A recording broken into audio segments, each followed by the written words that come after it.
తిరుచానూరు బ్రహ్మోత్సవాల సందర్భంగా శ్రీవారి ఆలయం నుంచి తిరుచానూరుకు పంచమి సారను టీటీడీ బోర్డు చైర్మన్ ఈవో తీసుకొచ్చి సమర్పించారు.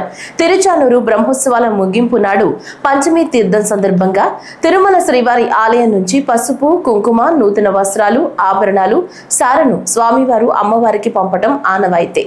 ఈ సారే ఊరేగింపులో TTD chairman BR Naidu, board సభ్యులు, ఈవో, అదనపు ఈవో పాల్గొన్నారు. అలిపిరి పాదాల మండపం వద్ద సారెకు హారతిలిచ్చి ఏనుగు అంబారిపై వైభవంగా తిరుచానూరు పనుపు మండపం వరకు సారె ఊరేగింపు జరిగింది.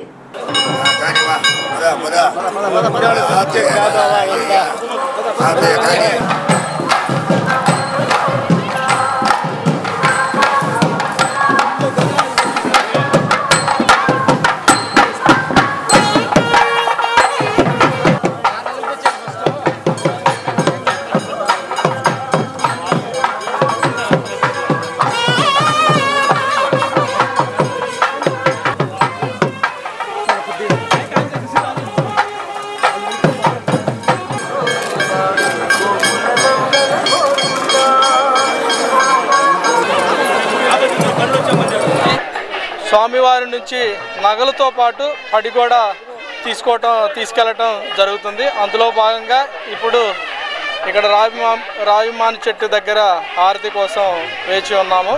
సో ఇదంతా కూడా ప్రతి సంవత్సరం కూడా చాలా సాంప్రదాయంగా జరిగే కార్యక్రమం. ఈ సంవత్సరం కూడా చాలా ఉత్సాహంగా అందరూ కూడా పార్టిసిపేట్ చేయటం జరిగింది. ఓం నమో వెంకటేశ.